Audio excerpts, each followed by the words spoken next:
घटक 2 संख्यांवरील क्रिया. त्यामधील पहिला भाग आहे, पहिला उपघटक आहे विभाज्यता. आता विभाज्यतामध्ये आपण काय बघणार आहोत, तर विभाजक कोणते आणि विभाज्य कोणते ते बघणार आहोत. त्याच्या अगोदर आपण विभाजक आणि विभाज्य कशाला म्हणायचं ते एक छोट्याशा उदाहरणाच्या साहाय्याने बघूया. समजा एखाद्या संख्येला कोणत्याही संख्येनं भागलं आणि बाकी जर शून्य आली तर आपण इथं भाज्य आणि भाजकाला काय म्हणतोय आपण ते बघूया. उदाहरणार्थ समजा आता आपण एक सोपं उदाहरण घेऊया. 15 ला भागालूया आपण 3. काय होईल, 3 ने 15 ला भागालूला तर 3 5 15, उत्तर बाकी आली 0. बरोबर. आता यामधला भाज्य कोणता आहे, 15. तर ह्या जर एखाद्या संख्येने भागल्यानंतर बाकी जर शून्य आली तर आपण जो भाज्य आहे त्यालाच आपण काय म्हणतो, विभाज्य. त्यालाच म्हणणार आहोत आपण विभाज्य. आणि जो भाजक आहे,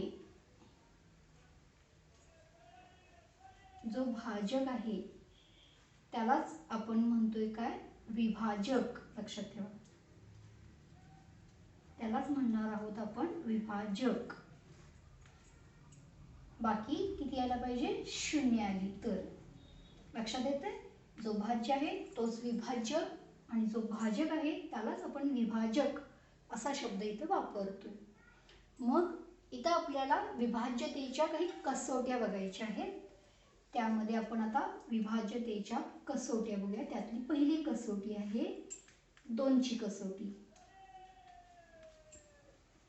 2 ची कसोटी म्हणजे काय की 2 न कोणकोणत्या संख्यांना भाग जातो ते आपण त्या कसोटीमध्ये लिहिले. तर कोणत्या संख्येला 2 न भाग जातोय, तर ज्या संख्येच्या एकक स्थानी 0, इथं थोडक्यात लिहितोय मी, तुम्ही व्याख्या नंतर लिहा ती. ज्या संख्येच्या एकक स्थानी 0, 2, 4, 6, 8 यापैकी एक अंक असेल त्या संख्येला काय होतोय, 2 न निशेष भाग जातो. निशेष, लक्षात येते, निशेष भाग जातो म्हणजे काय, शेष काय राहत नाही, म्हणजेच बाकी किती उरते, 0 उरते. 0 त्याला आपण म्हणतो निशेष भाग जातो. मग 2 ची कसोटी लक्षात येते, ज्या संख्येच्या एकक स्थानी 0, 2, 4, 6, 8 हे अंक आहेत त्या संख्येला 2 न भाग जातो. ती 2 ची कसोटी झाली. 2 ने निशेष भाग जातो असं आपण म्हणतोय. 3 ची कसोटी काय, की ज्या संख्येतील अंकांच्या बेरजेला, काय म्हणतोय, संख्येतील अंकांच्या बेरजेला कशाने भाग जायला पाहिजे, 3 न. अंकांच्या बेरजेला 3 न भाग जात असेल तर त्या संख्येला 3 ने निशेष भाग जातो असं आपण म्हणतो. उदाहरणार्थ एक संख्या बघूया आपण.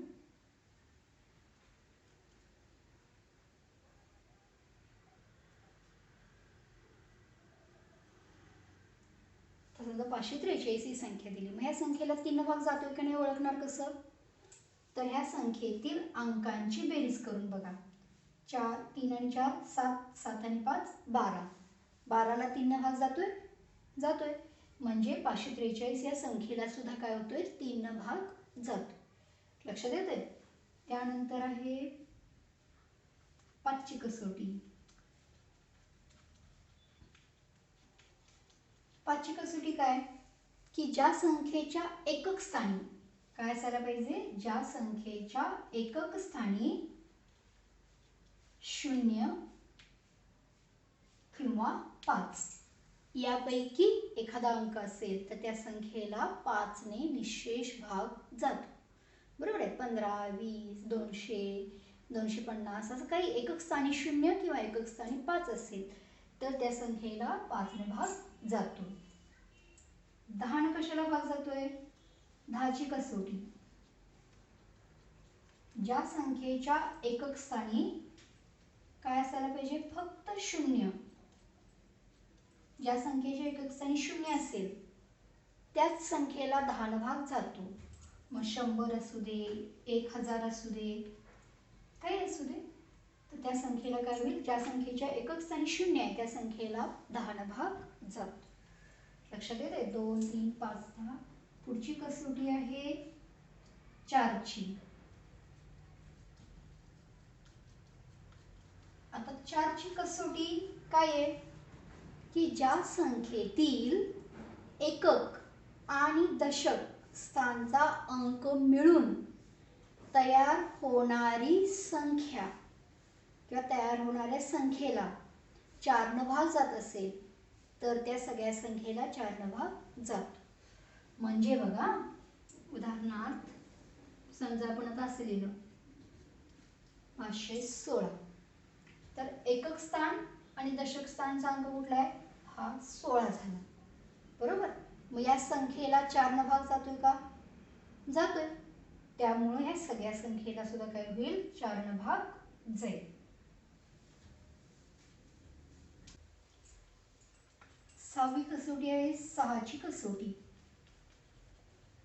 6 ची कसोटी काय की ज्या संख्येला 2 ने आणि 3 ने निशेष भाग जातो त्या संख्येला 6 ने निशेष भाग जातो. लक्षात ठेवा, 2 ने आणि कशाने भाग जायला पाहिजे, 3 ने निशेष भाग जायला पाहिजे. उदाहरणार्थ समजा आपण आता लिहिली 216. आता बघा, या संख्येला 2 ने भाग जातोय का नाही, जातोय. का, एकक स्थानी 6 आहे म्हणजे 2 ने भाग जातोय. त्यानंतर 3 ने भाग जातोय का नाही, कसं ओळखणार, अंकांची बेरीज करून बघा. 6 आणि 1 7 8 9, 3 ने भाग जातोय, जातोय. 2 ने सुद्धा जातोय आणि 3 ने सुद्धा जातोय, म्हणून या संख्येला 6 ने निशेष भाग जातो.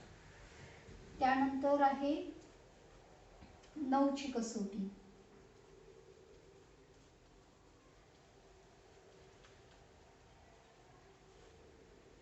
9 ची कसोटी काय आहे, 3 च्या कसोटी सारखीच आहे की ज्या संख्येतील अंकांच्या बेरजेला, ज्या संख्येतील अंकांच्या बेरजेला 9 ने भाग जातो त्या संख्येला 9 ने निशेष भाग जातो. बेरीज करायची, जर बेरजेला 9 ने भाग गेला तर त्या संख्येला सुद्धा काय होतो, 9 ने भाग जातो. आता ही संख्या बघूया आपण 216. बघा बेरीज किती होईल, 6 आणि 1 7 8 9, 9 बेरीज झाली. 9 ला 9 ने काय होते, 9 ने भाग जातोय, त्यामुळे या संख्येला सुद्धा काय होणार आहे, 9 ने भाग जातो. अंकांच्या बेरजेला 9 ने भाग जात असेल तर त्या संख्येला सुद्धा 9 ने भाग जातो. 729 लिहिली. समजा बेरीज किती होते बघा, 7 आणि 2 9, 9 आणि 9 18, 18 झाली. 18 ला 9 ने भाग जातोय का नाही, जातोय, त्यामुळे 729 या संख्येला सुद्धा 9 ने भाग जातो. त्यानंतर पुढची कसोटी आहे आपली 11 ची कसोटी. आता 11 ने भाग जातोय का नाही हे ओळखणार कसं आपण, तर त्यासाठी एक इथं आपल्याला कसोटी लक्षात काय ठेवायची आहे बघा, की दिलेल्या संख्येतील एक आड एक संख्यांच्या बेरजेतील फरक हा 0 किंवा 11 ने भाग जाणारी संख्या असेल तर त्या संख्येला काय होतोय, 11 ने भाग जातोय. एका उदाहरणावरून बघूया म्हणजे लक्षात येईल तुमच्या. आता समजा आपल्याला एक संख्या दिली आहे 165. काय करायचं आपल्याला, एक आड एक संख्यांची बेरीज करायची आणि त्यांचा डिफरन्स काढायचा. उदाहरणार्थ एक आड एक संख्या म्हटलं तर ही एक जोडी झाली आणि मध्ये एकच संख्या राहिली, मग बेरीज किती होईल, 5 आणि 1 6 आणि ही आहे 6. 6 वजा 6 डिफरन्स किती होते, 0.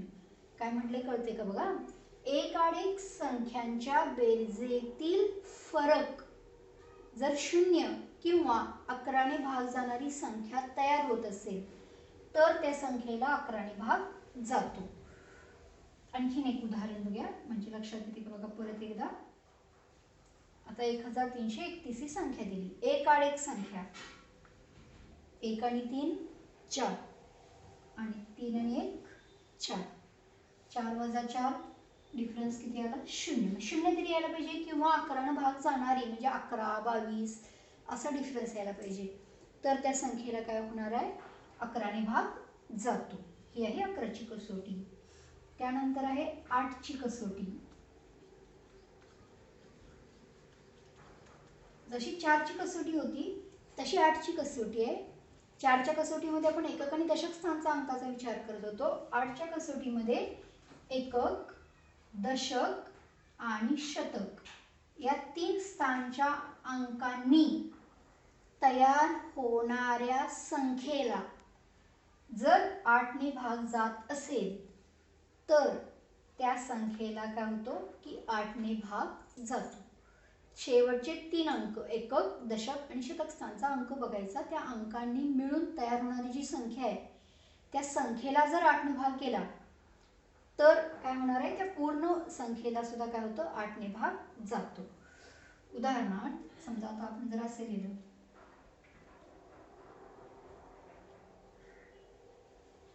12,512 लिहिलं तर एकक, दशक आणि शतक स्थानचा अंक कुठला आहे? 2, 1 आणि 5 म्हणजे 512 आहे. 512ला 8ने भाग जातोय का? पाहिजे तर आपण बघूया. 512ला 8ने भाग घालून बघूया. 8 सम 48, 3, 8 चौक 32 भाग जातोय का नाही? जातोय. म्हणजे मग या संख्येला काय होणार आहे? 8ने भाग जातो. कितीही मोठी संख्या असू दे, फक्त आपण एकक, दशक आणि शतक स्थानचा अंक बघायचा. त्या अंकांनी मिळून जी संख्या तयार होईल त्या संख्येला जर 8ने भाग गेला तर त्या पूर्ण संख्येला सुद्धा 8ने भाग जातो. त्यानंतर आहे 7ची कसोटी.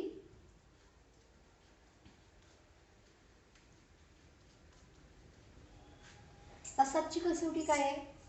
तर एकक स्थानच्या अंकाची दुप्पट, एकक स्थानच्या अंकाची दुप्पट उरलेल्या संख्येतून जर वजा केली तर वजाबाकी 0 किंवा 7च्या पटीत यायला पाहिजे. उदाहरणार्थ एक उदाहरणाच्या सहाय्याने बघूया.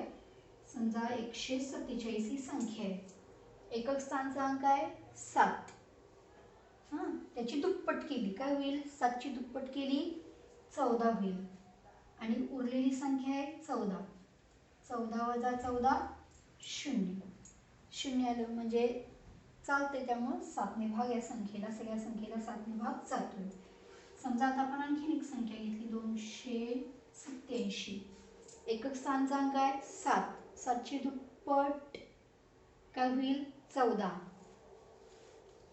आणि उरलेली संख्या आहे 28. 28 वजा 14 14. 7ने भाग जाईल का नाही?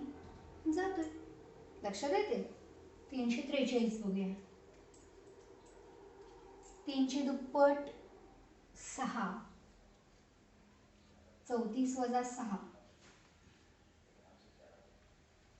28. 7ने भाग जाईल का नाही? जातोय. लक्षात येते?